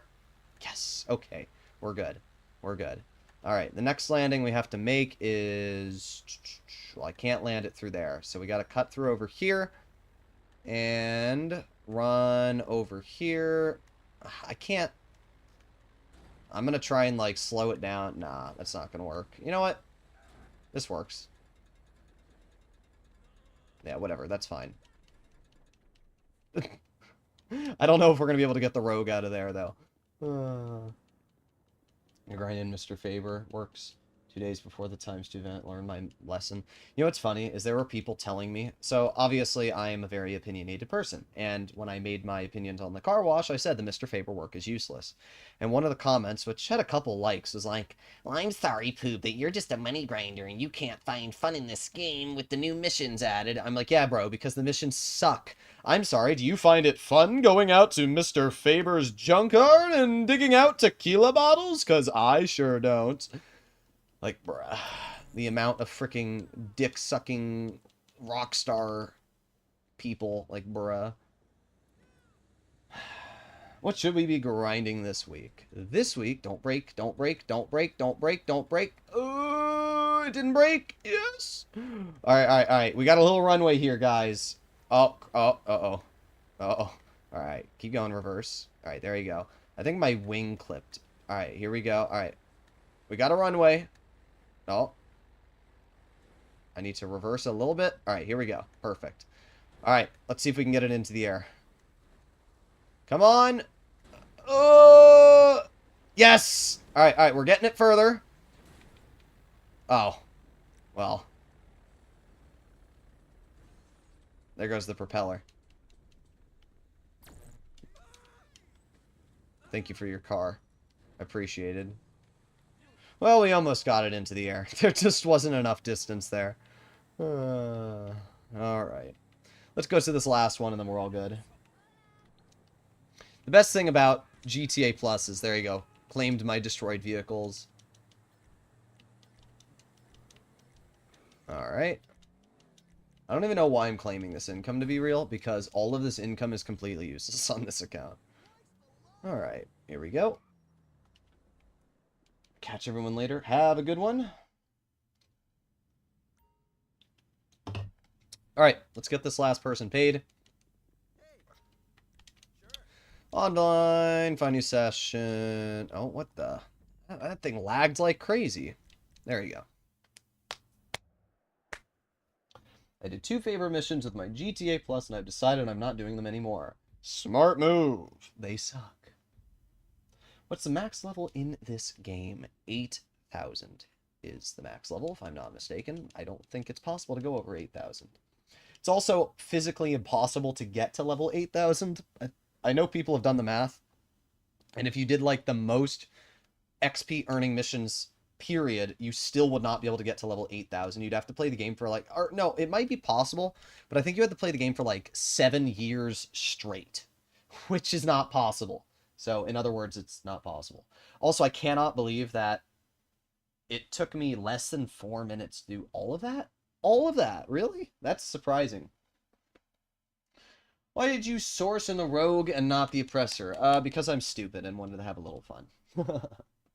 I think the Vale office agents are underrated to pay for the CEO they pay for the CEO warehouse. Employees covering the cost each time. Well, kind of. Not really. They only cover the cost. Oh, wait, no. Wait, how much? I think they only come back with... Yeah, they come back with 7,500 each. So, really, they only pay for 2 of the 5 CEO people. The other 3 you're still paying for. And not only that, but you're paying. Good showcase of the Rogue. The Rogue is just fun. That's all it is. It's just fun. The amount of money you're spending on the aircraft for what you're getting is insane. I'd go into a public lobby and like try to PvP someone, but I don't really know if I'd find someone in a jet in a public lobby to PvP. I also don't know if I want to be that guy that just like randomly blows someone up in a public lobby. And let's be honest, people that usually fly jets aren't the best.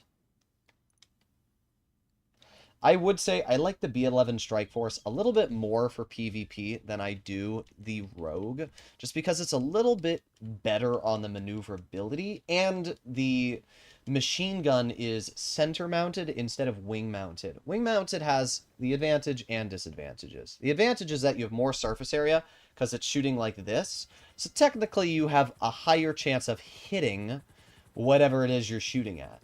But a center-mounted means it's much easier to point the aircraft nose directly where you want, like at this little crate there. And as you can see, I can get pretty dang close. So I like the center-mounted machine gun of the B-11 Strike Force just a little bit more than the wing-mounted weapons on the Rogue. And because of that, I think it's a little bit better in that regard. You have a bounty. I'm going to get killed. Did you know if you survive your bounty, you get the money that it's worth? So, it's only $1,000, but if I survive the bounty, I will get $1,000. I am going to hit level 1,000. I'm at level 932. Very nice. I mean, this account's only level 260, but that's because it transferred over from console. And while they did transfer my account and the money and everything, they did not transfer the level.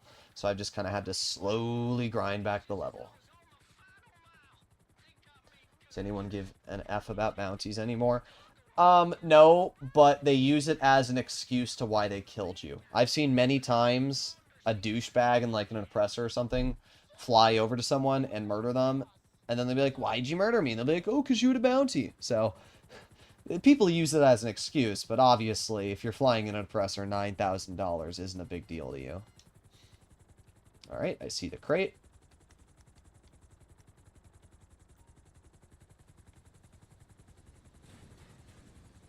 There you go. I'm gonna blow this guy up. Bye-bye. That guy is cooked. For the money I spent on membership and Nitro for Discord, I could plus my account. Lol, don't get drunk and impress that poopster. I'm that guy, but I owe him so much for the endless advice. Yes, Joshua. Thank you very much for the support and being a poob on the channel. I appreciate it, man. I appreciate it. Does that mean most level 8,000s are hackers? In general, if you see somebody that is over level 8,000, it is illegitimate. There is a couple ways that they can get to level 8,000. First way is by using XP glitches. That is the simplest way. There have been many XP glitches. However, Rockstar did just ban a boatload of people for taking advantage of those XP glitches. So, yeah, that is something to keep in mind. With the XP glitches aside, the second way is that a modder unintentionally, for you, gave you level 8,000. This is really only reliable if you're on PC and an older player. And the third option is that you modded it yourself by either purchasing a modded account or by paying a modder to level you up. Those are really the three ways. I refuse to believe there is a single player out there that is level 8,000 legitimately. And even if they did get it legit, it is so hard for me to believe that. I never will. I really just won't. I mean, to be level 8,000, you have to complete so many jobs. Even if you did the highest XP level earning jobs, it's just not possible. It's not. The amount of time, as I said, is 7 years consecutively doing the highest XP earning missions. It's not possible. It really isn't. So if you see somebody legit, for the most part, even over a level 1,000, for the most part, you can assume that they're not legit. Anybody that's over the 1,000 mark, I usually consider to be not legit.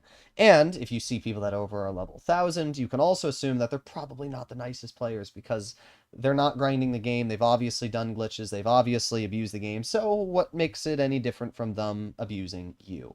That's always something you got to ask yourself. So if you see a lot of high levels, a lot of level 9, 8,000, 7,000, 6,000 players, realistically, they're probably not going to be the nicest people to run into in a public lobby because they have nothing else to do but grief you.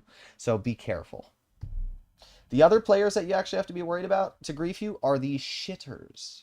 The players that have no clue what they're doing, that are brand new to GTA, read the prompt at the top of their screen that says, "Destroy the cargo for extra money!"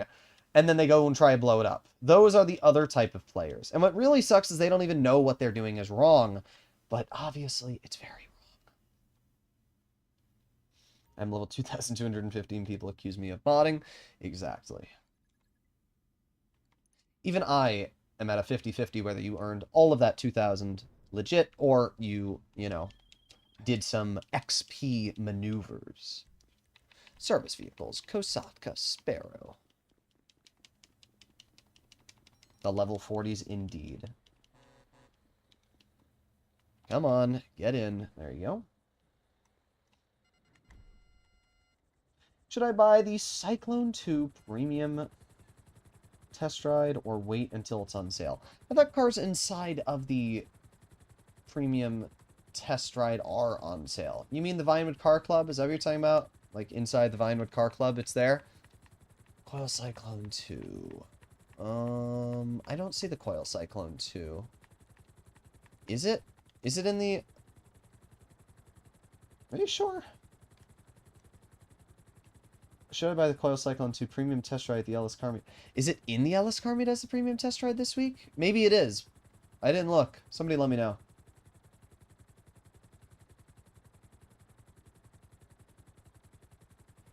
Speed. 2,000 hours on level 500. I doubt that anyone is level... has level 1k. I mean, it's definitely possible. My old account was level 500, and that was on Xbox 360, so...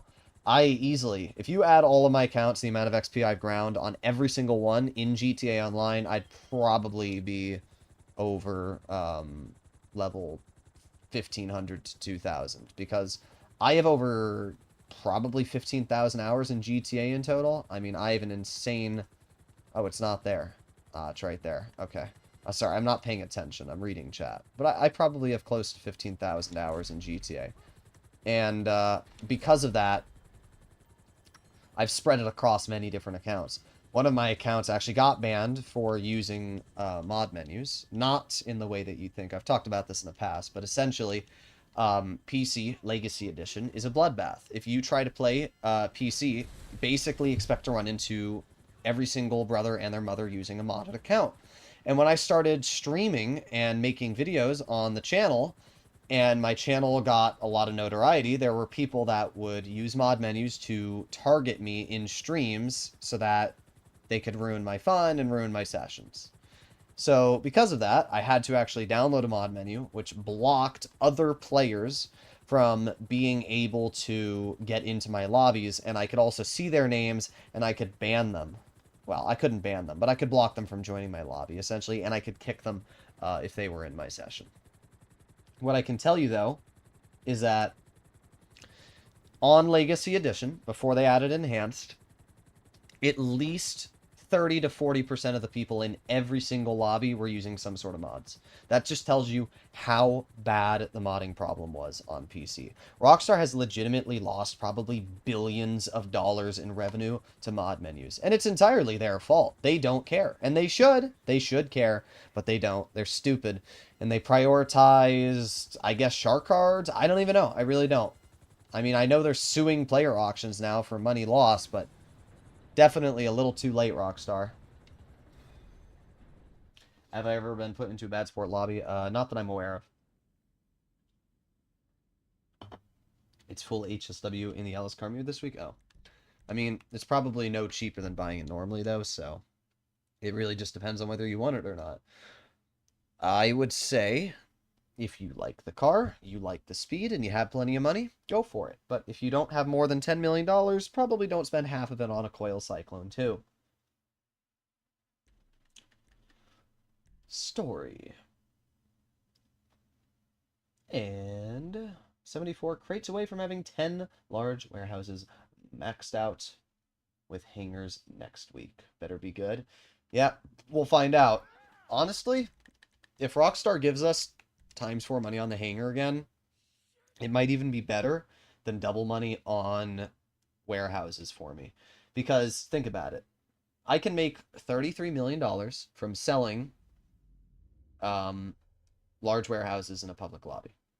I can make $15 million selling those large warehouses in a public lobby without double money.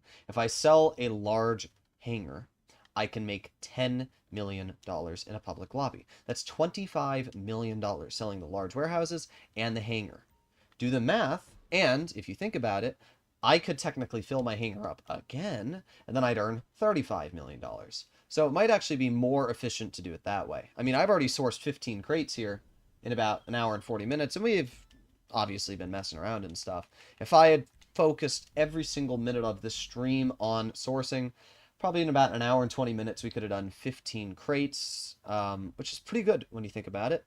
As I said, it took me about 4 hours to fill my hangar to the max. And in an hour and 20 minutes, if we're at about 15 crates, multiply that by 3, and that's 45. So, yeah, that's exactly 4 hours. So it's around 4 hours, 4.5 hours for me to fill an entire large hangar. Or not large hangar, just a hangar. All right, and here we go. Service vehicles, Kosatka, Sparrow. What if they do ×4 money on special cargo for GTA Plus members? That would be insane. I actually think that they will do it before GTA 6 comes out. I don't know when, but I'm quite confident to say that at some point as the last hurrah for GTA 5 online before GTA 6 comes out, Rockstar will have a ×4 money bonus. But the thing you have to remember is that you won't really get a bonus for selling in a public lobby.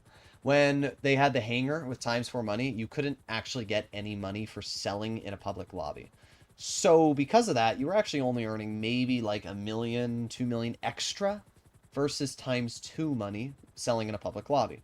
Right now, if you sold the hangar with ×4 money, you'd make 16 million, and with ×2 money, you'd make 8 million.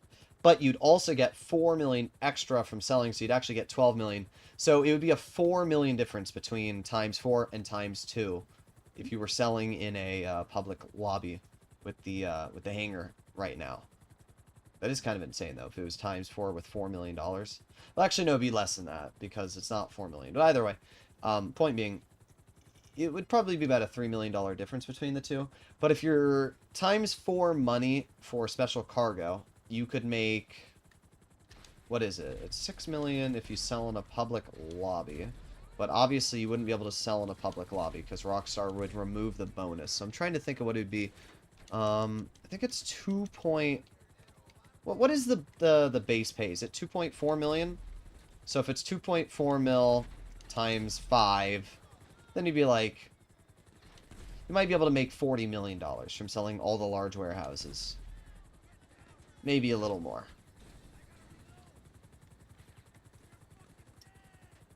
Alright, speed. It's level 98, good for 3 months of playing. It's not bad. It's not bad at all. I mean, it's not the amount of time you spend, it's the amount of time you actually have in the in-game records. If we go over to the stats page, we can see that I have spent 292, or 2,000, that's wrong. It's been wrong, 2,920 days. That's like 10 years. It's not 10 years, it's like 7 years, which is completely wrong. It bugged out when my account got transferred from Xbox 360 to Xbox One. But if you obviously have a new account, it won't be bugged out. And you can see exactly how much time you put into the game. My Broke to Billions account, I think I have like a week, 7 days in total of in-game time. And in those 7 days, I've been able to earn 200, maybe even more, $1 million. I've got every business in the game. So really, the best way to figure out how much money you've earned and how good you're grinding and everything like that is by looking at the exact amount of time you've spent in-game on the stats page.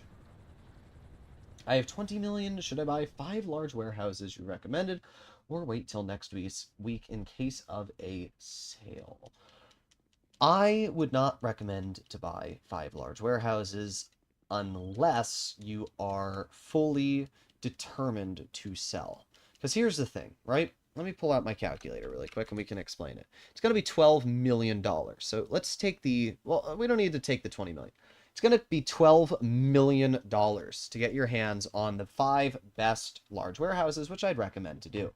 $12 million. Now, every single large warehouse you're filling takes $660,000 to fill. So, you're not only paying $12 million to purchase the warehouses, but another $3.3 million to then fill them up. So in total, $15.3 million there. Let's say you sell these warehouses on double money, full public lobby sale missions. You will make $33 million.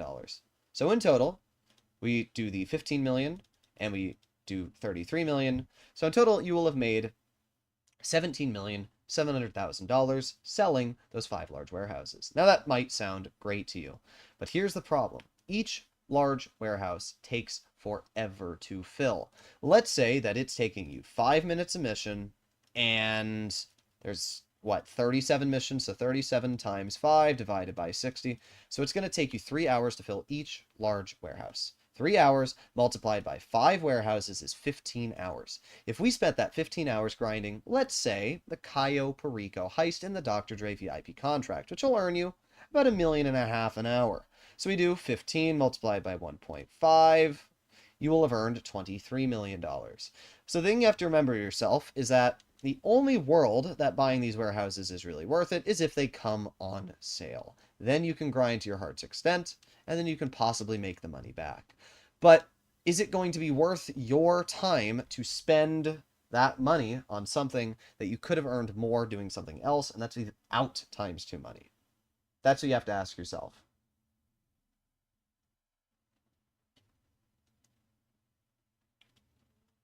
What's the average skill level of players in bad lobbies?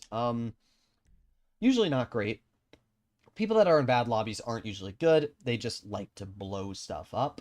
So I'm going to say like a 5 out of 10 to be entirely real. Rot North Yankton.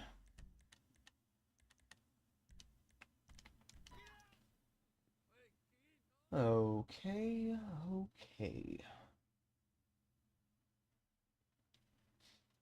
Loading in. Boom, ba-doom, ba-doom. Alright. I will do, we'll do 2 more sources today, and then we'll call it. Nothing crazy. About a 2-hour stream. Just having fun. Does the bail office matter? If so, what's the best location? Don't buy a bail office. Don't buy the bail office. It's so bad, my dude. Don't buy it. You save yourself. Save yourself from suffering. Elborough Heights. Yeah. Yeah. Online. Find your session invite only. Here we go. Don't forget the fun factor. Poob. Very easy for people to burn themselves out just spamming meta. True, but you can't sit here and tell me that grinding special cargo is fun. Like, that's the thing that I always find interesting. There's always people that come into my live chat and they're like, oh, I really like special cargo. And I'm like, what do you like about special cargo exactly? Like, what do you find fun about spending 15 hours filling up 5 large warehouses? What about that is fun? To me, that's not fun. To me, that is monotony. And that's not to say that, like, it's bad. If you enjoy monotony, then good for you, but definitely not good for me. My ADH brain cannot handle that, okay? I'd rather be in the frickin' goon corner than you know, grinding for 15 hours in a video game, you know? Like, that's really as simple as it is. That's what you have to ask yourself. Feel less fun for the top value people. It's alright. The problem with the bail office is that it's just not fun in general once you've completed those missions. I'm sure the most annoying missions in GTA Online are Mrs. Baker. They are really, really hard, I will be honest, especially because you can do them solo. They are very challenging. They were not designed to be completed solo. They were designed to be completed with 2 to 4 people.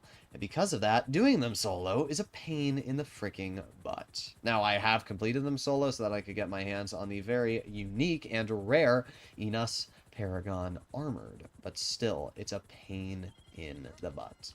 So what are we going to do? We're going to turn our homing missiles off, and oh, I can see the generator right there. Bonk. Land our Sparrow here. Hop on out. Go over here. Grab the crate. And back inside. No, where are we going? Where are we going, dude? I recently saved up to buy 2 more sources. I thought we were breaking records.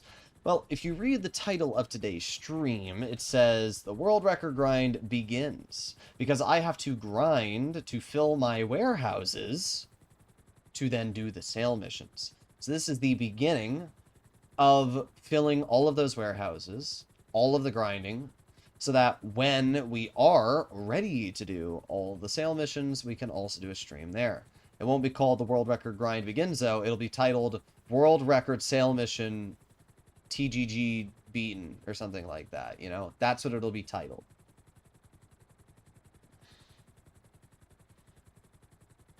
I just sold all 5 large bunkers.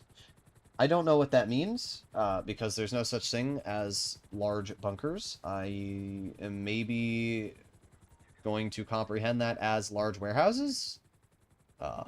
Yeah, that's what we're going to call them, warehouses. But I don't know what you're talking about. They're about 1/4 full. Okay, well, I'm going to assume that you're talking about warehouses. Would buying 2 large warehouses and just filling them up with Lupe's assistance be worth it, since in a way it'll be passive income?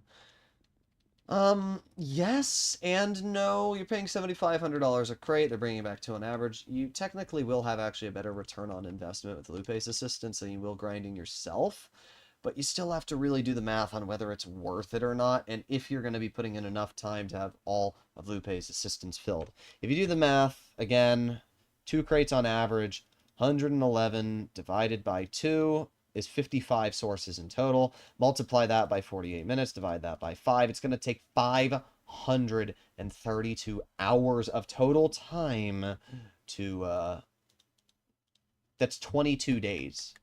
22 days. So basically, it's going to take you over a month of sending Lupe's assistance out to get your warehouse filled. It's worth it. It's definitely worth it. But you need to log in every day for a month.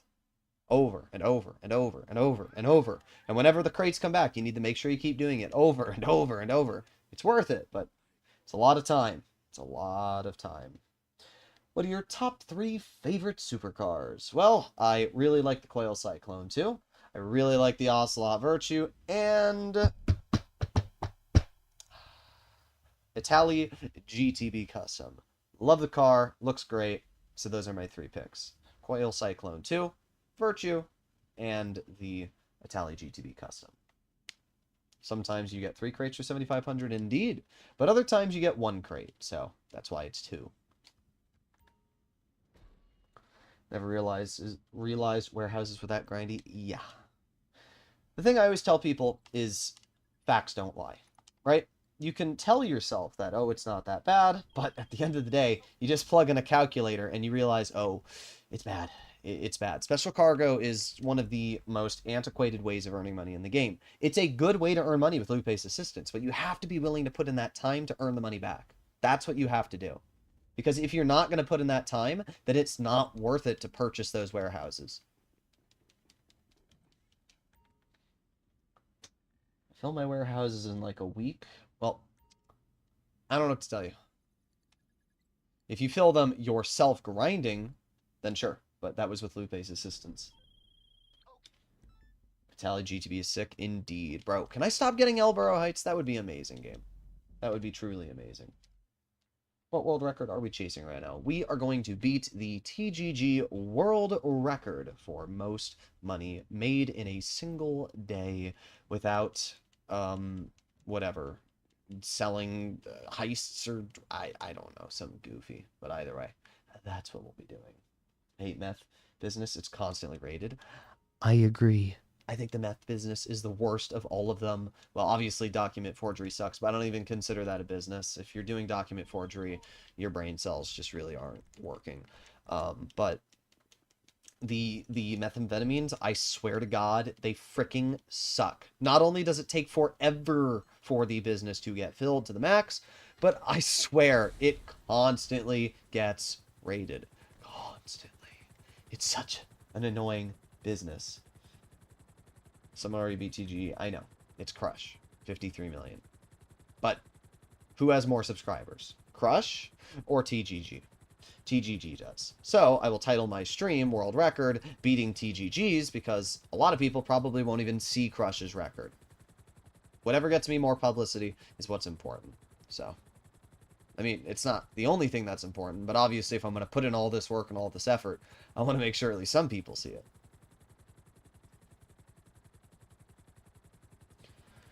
Speed. Been enjoying the Night Shark for more eventful missions with friends. It's quite fast and amazing off-road. I like the Night Shark. It's very nice. I would recommend to just get your hands on a Canis Terminus, though. The Night Shark really only has one advantage over the Terminus, and that is the fact it doesn't get as knocked around by homing missiles, but everything else is a disadvantage. It's slower than the Terminus. It features the same level of bulletproof protection, because neither vehicle feature actual bulletproof armor. And the Terminus has a missile lock-on jammer, plus it can survive 10 homing missiles. So I think the Terminus really defeats the point of the Night Shark. I think the Terminus defeats... I think most Amani Tech vehicles defeat the purpose of most armored vehicles. And done. Alright, so this will be the last crate we grab right here. Did I get it? Sweet. And let's head back over to the hangar. How many hours of game time does it take to fill up everything? I mean, everything? Every single business in the game? I don't know. I'm going to put it at around 50 hours. That's what we're going to put it at, 50 hours. So if we grind the game... I'm going to do 2-hour streams, hopefully daily. Then that means be about 25 days of streaming to fill every single thing to the max. It's going to take a while. It's going to take a while. But you always got to pre-plan. You always got to figure out your angle of attack on how you want to do everything. Because if you just go into it Without a plan, you're going to be rudely awakened when bad things happen. For example, if I get blindsided and on Thursday, Rockstar says, okay, guys, we now have times 4 money on special cargo, then I'm going to have to work my freaking ass off with like 15-hour streams grinding special cargo so that I can get all those warehouses filled. Alright, here we go. Our final delivery. Bruh. I wish it just stopped your aircraft immediately like other missions when you get into the circle. You think Rockstar would ever make Dr. Dre times 4 money? No, I don't. I don't. I think maybe times 3, but even then, I don't realistically think it's ever going to happen. I do think that we will get a Dr. Dre buff, though, soon because of the cooldown cutscene skips. It would actually be really nice, and I'd love to make a video on that. So, either way. Also, fun fact, if you didn't know this, you can actually start flight school by walking up to this. Hopefully you enjoyed today's stream. If you guys would like to see more content like this in the future, please consider smashing that subscribe button down below. Obviously, when you guys do, helps out the channel a lot and allows me to post more videos. So, I'll see you all in the next one. Bye-bye.